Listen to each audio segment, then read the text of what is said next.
In this video, I'm going to explain how the GTA 6 leak hurts all gamers, not just the Xbox and PlayStation fans. And stick around, and I'm going to let you in on something that's been overlooked by even the most hardcore GTA fans. Let's jump right in. You may be wondering, how does this affect me? I'm a PC player, or I play Nintendo games. You might not even like the GTA series. So how does this affect me?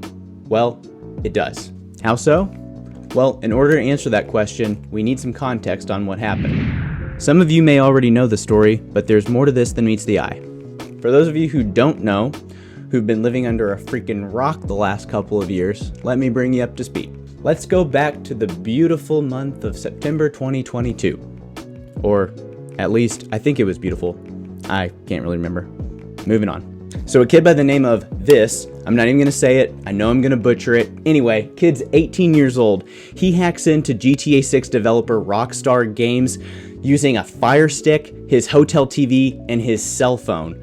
Look, I can't even get my hotel TV to connect with Hulu, let alone steal 90 clips of what might be the biggest game of all time. So he steals a bunch of their clips and source code, and then leaks it after he doesn't get the $4 million from Rockstar, even though he kindly asked. Now, all this was after he was on bail for hacking into Nvidia and under police protection, so he got rearrested and stayed detained until his trial date. Given the first trailer of GTA 6 did really well, the defendant's attorney was trying to argue that Rockstar wasn't seriously harmed by this, but Rockstar claimed that it cost them $5 million and thousands of hours of staff time.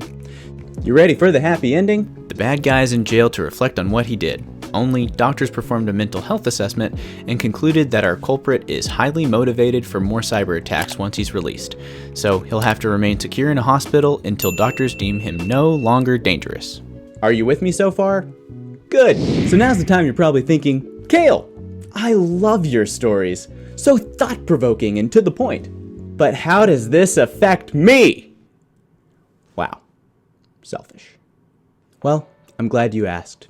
See, Rockstar is a business, which means they're in it for the money. I know, very unfortunate. But at the end of the day, they have to make money. And they do that by selling games and things related to them. In the process of creating content, there are certain steps that must be taken for each individual employee so that their personal info is protected and data from these games are protected. This takes resources, aka money.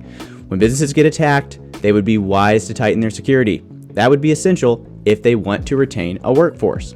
So, as a result, more of the budget that could have been allocated for production cost is being used to protect individuals and this data. Now, this isn't to say the extra allocation cost in security is in and of itself bad, but security is necessary. But more resources getting taken from game production, in theory, results in a lower quality game. This not only affects PlayStation owners and Xbox owners, but other games and companies as well. Why is that? Because there have been multiple game companies that have been hacked in the last few years, some more recently than others. And this hack at Rockstar didn't go unnoticed by other game developers as well. Now, I'm not saying that all games are going to crap and that we're never going to get any good games anymore, but you, the consumer, the one who pays full price for a product, don't you want the best quality possible? No matter how big or minuscule this affects game production, it hurts everyone who enjoys the product.